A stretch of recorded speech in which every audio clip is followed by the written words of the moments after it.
Okay, so Mr. Otis bought the house and the whole family they arrived at the new house. जब वो लोग अपने new घर में आए तो मिसेस ओमनी जो कि मैंने आपको बताया था she was minor character, she was standing at the steps to receive them. उन्होंने उन लोगों को रिसीव किया. After receiving them they came inside the house जहाँ पे उन्होंने अपना कोट और हैट्स निकाला and they settle down themselves in the sitting room में वो लोग बैठे और मिसेस ओमनी उन लोगों को चाय डाल के दे रही थी.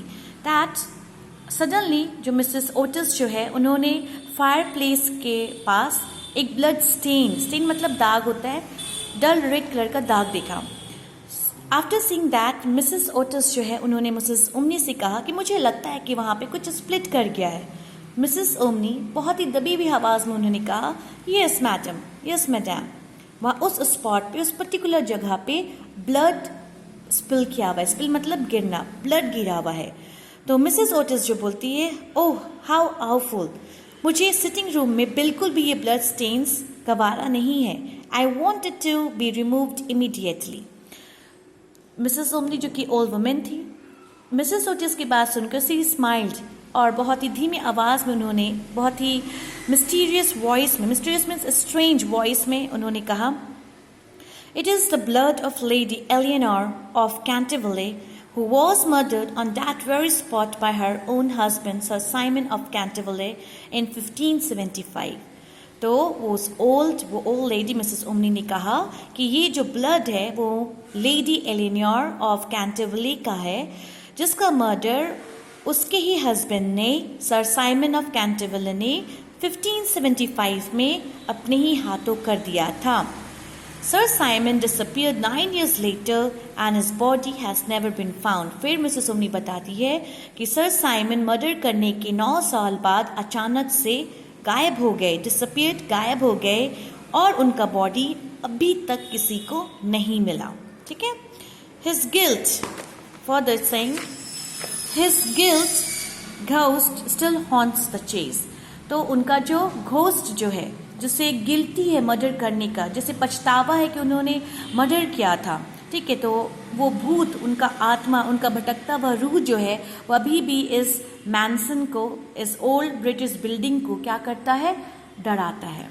The blood stain had been admired by visitors to the house and it can not be remove. जितने भी विजिटर्स इस घर में आए हैं सारे लोगों ने ये ब्लड स्टेन को देखा है और ये ब्लड स्टेन जो है वो रिमूव नहीं होता, वो हटता नहीं है. That is all nonsense, cried Washington Otis. जो घर का सबसे बड़ा बेटा था वॉशिंगटन ओटिस, उसने ये बात सुनी और बोला कि ये सब क्या है, नॉनसेंस है, मीन्स ये सब क्या है, बकवास है. Pinkerton stain remover and perfect cleaner will clean it up very quickly. तो वो कुछ नाम बताता है पिंकरटन स्टेन रिमूवर का और परफेक्ट क्लीनर का, अगर हम लोग ये यूज़ करेंगे तो ये दाग बहुत ही जल्दी हट जाएगा. Before the housekeeper could interfere, he had fallen on his knees and was rubbing the floor with a small stick. इससे पहले कि मिसेस ओमनी कुछ कहती, वॉशिंगटन ओटिस जो है वो अपने घुटनों के बल जमीन पे बैठ जाता है और छोटे से स्टिक से उसको इस तरह से रगड़ना शुरू कर देता है. In a few minutes, the blood stain had disappeared. और थोड़ी ही देर बाद ये ब्लड स्टेन जो है वो गायब हो जाता है.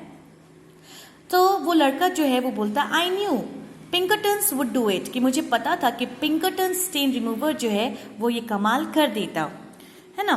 तो कुछ स्टूडेंट्स, कुछ बच्चे स्मार्ट होते, इंटेलिजेंट होते, so they like to give their advice. So he was one of them like that.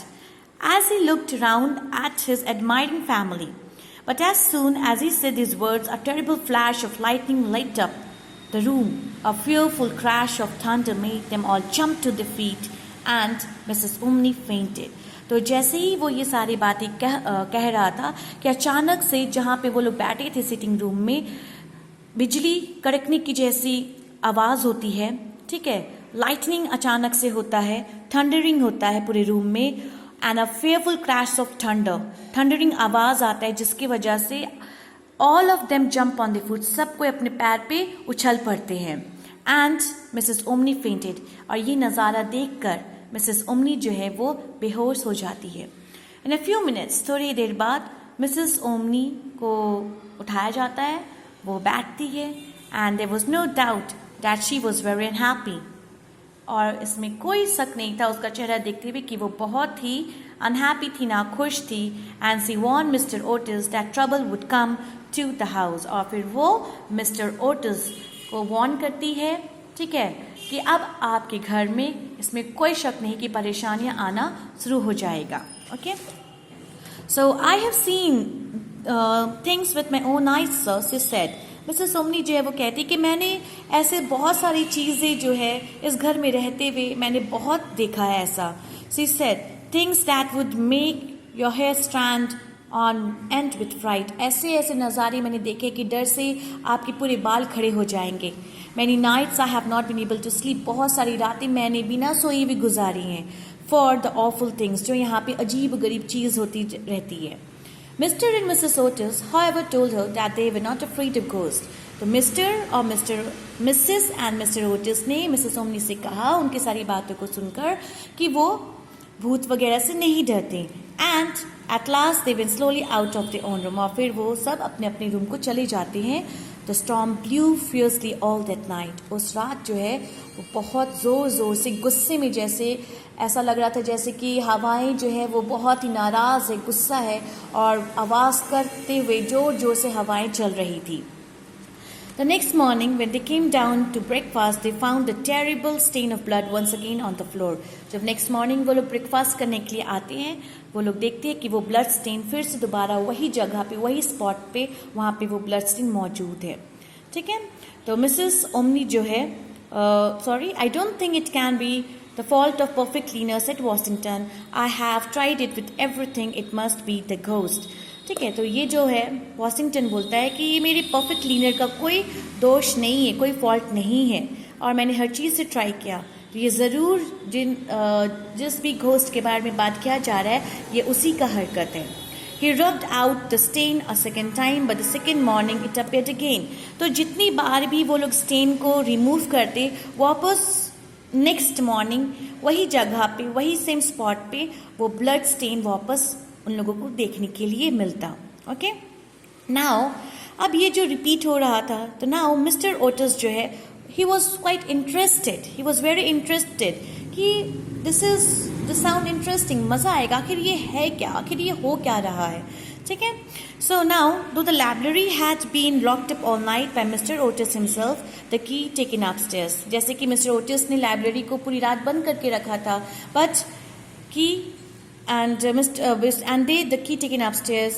The whole family was now quite interested. मतलब अब इन लोगों के साथ कुछ अजीब गरीब हरकतें हो रही थी, जैसे चाबी का ऊपर चले जाना.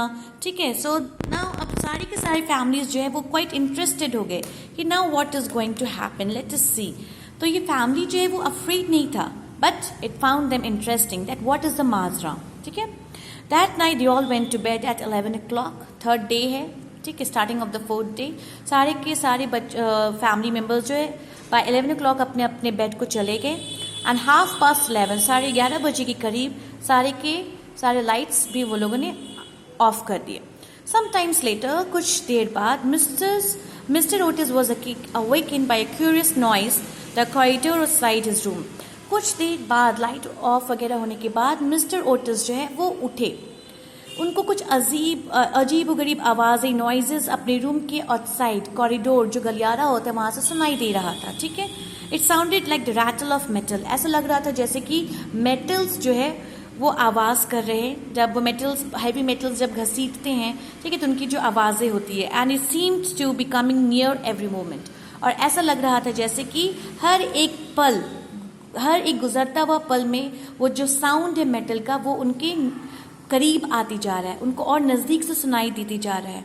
तो Mr Otis he got up at once. वो अचानक से उठते हैं, ठीक है, एक मैच स्टिक लेते हैं and looked at the time. वो मैच स्टिक जलाकर टाइम की तरफ देखते हैं. It was exactly 1 o'clock. Exactly 1 बज रहा था. The strange noise still continued. अभी भी वो अजीब गरीब मेटल रैटलिंग की आवाज़ सुनाई दे रही थी. And with it he heard the sound of footstep. और अब उनको फुटस्टेप्स, मतलब जो पैर रखने की आवाज़ें होती है, वो भी सुनाई दे रहा था. He put on his shoes, took a small bottle out from his case and open the door. तो मिसेस ओटिस जो है वो अपने जूता पहनते हैं, अपने ड्रॉवर से एक छोटा सा बॉटल निकालते हैं और वो दरवाज़ा खोलते हैं। Right in front of him he saw the in the pale moon light a terrible man. जैसे ही वो दरवाज़ा खुलता है तो उसके दरवाजे खुलते ही उसके जस्ट सामने, ठीक है, हल्की हल्की चांद की रोशनी में उन्होंने एक टेरिबल, बहुत ही बुरे हाल में एक ओल्ड मैन को देखा। His eyes were red as burning fire. उसकी आंखें बिल्कुल लाल थी जैसे कि कोयले के अंगारे जल रहे हो। Long grey hair fell over his shoulders. उसके कंधों तक बाल थे जो कि ग्रे कलर के थे, जैसे बूढ़े लोगों का बाल हो जाता है, ठीक है। His clothes were old fashioned. उसके कपड़े बिल्कुल भी पुराने फैशन के थे, डर्टी एंड रैग, गंदे और फटे हुए। Heavy chains hung from his wrist and ankles. पूरी तो एंकल से लेके पूरे wrist तक, जैसे कैदियों खूंखार कैदियों को चेन में बांधा जाता है, तो ये ओल्ड मैन भी उसी तरह से बंधा हुआ था चेन में। तो मिस्टर ओटिस जो है उसको देखते ऊपर से नीचे और बोलते हैं कि माय डियर सर, ठीक है, मैं आपसे ये कहना चाहूँगा कि ये लीजिए ऑयल, ठीक है, आप प्लीज़ ये ऑयल जो है वो अपने चेन्स में लगा लें। और जो उसने अपने ड्रॉवर से निकाला था वो क्या था, टैमनी राइजिंग सन ऑयल था, ठीक है। आई शैल लीव इट हियर। वो उसको बाहर जो कॉरिडोर में टेबल रहता है वहाँ पे रख देता है, बोलता है कि मैं यहाँ पे आपको बेडरूम कैंडल्स के बगल में रख दे रहा हूँ और and will be happy to bring you some more if you need it. और मुझे खुशी होगा कि अगर आपको और चाहिए होगा तो मैं आपको और ला के दूंगा।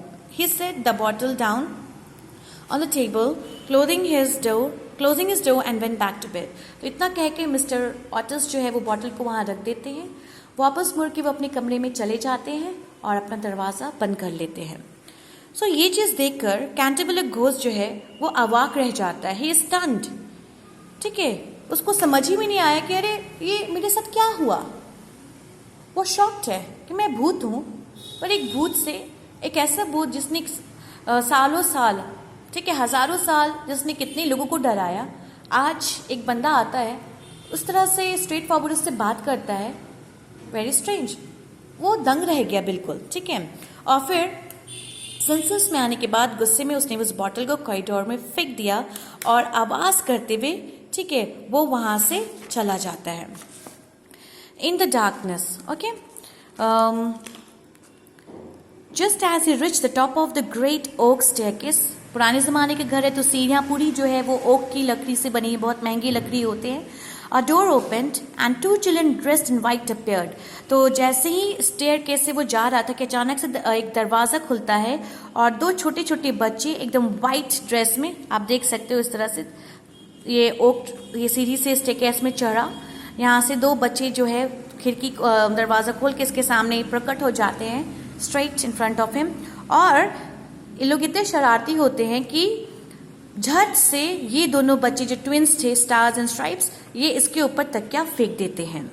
There was no time to be lost, so he disappeared through the wall and the house became quite quiet. तो पहले ही फादर के थ्रू वो शॉक था, अचानक से अब इसके सामने बच्चों ने उस पर तकिया फेंक दिया। इसे सोचने समझने का कुछ समझ में ही नहीं आया और वो झट सा जो वॉल होता है, इस वॉल से उस पार वो गायब हो गया। On reaching a small secret room, he leaned against a moonbeam to get his back. तो उस घर में इसका एक सीक्रेट रूम था, वो वहाँ पे जाता है, बैठता है और अब लंबी सांसें लेता है वो, ठीक है। Never in all his 300 years of haunting, 300 years उन्होंने हॉन्ट किया था, पर कभी भी इन 300 साल में कभी भी इसके साथ इस तरह का हरकत नहीं हुआ था। कोई किसी भी फैमिली मेंबर्स ने इसको इस तरह से परेशान या एनॉय या इस तरह से बदतमीज़ी किसी ने भी इस भूत के साथ नहीं किया था, ठीक है। उसने अब ये जो है वहाँ पे बैठकर, ये जो घोस्ट है वो अपने सीक्रेट रूम में बैठ के याद कर रहा है कि किस तरह से उसने डचेस को डराया था बहुत बैडली, जब वो मिरर के सामने, ठीक है, वो अपने डायमंड नेकलेस को और लेसेस को देख रही थी, सवार रही थी, तब किस तरह वो आईना के सामने झट से आ गया था और डचेस को डरा के भगा दिया था।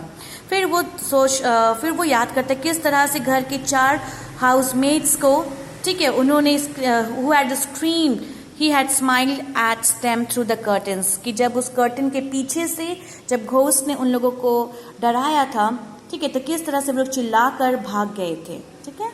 There were then there was the man whose candle he had blown out as he was on his way from the library. फिर वो याद करते कि किस तरह से एक फैमिली मेम्बर वहाँ रहने के लिए आया था. उस फैमिली मेम्बर के एक आदमी जो लाइब्रेरी से कैंडल को लाइट करते हुए जा रहा था, तो किस तरह से उसने उसके कैंडल को बुझा दिया था. ठीक है.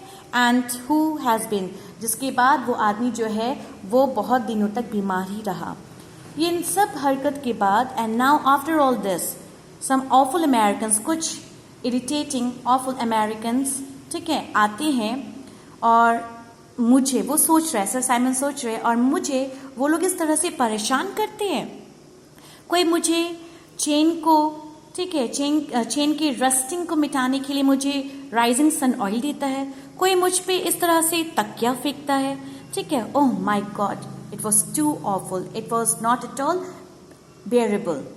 ठीक है. तो beside no ghost in history, और फिर सोचता है कि कोई भी घोस्ट इतिहास में या हिस्ट्री में इस तरह से, जिस तरह से आज इनके साथ ट्रीट हुआ, किसी भी घोस्ट के साथ कभी भी ऐसा नहीं हुआ होगा. तो यही चीज़ मिस्टर साइमन जो है वो सोचकर हाइपर होते जा रहे हैं. ठीक है. तो ये स्टोरी जो है हम आपको बताया कि कैंटेबलर घोस्ट जो कि नोवेला है, उसी का ये एक थोड़ा सा एक्सट्रैक्ट है. I hope you have understood the story. If you liked it, you please comment on below. Please comment some whatever is your feed. आप लोग कमेंट करें, लाइक करें और सब्सक्राइब करें. Thank you.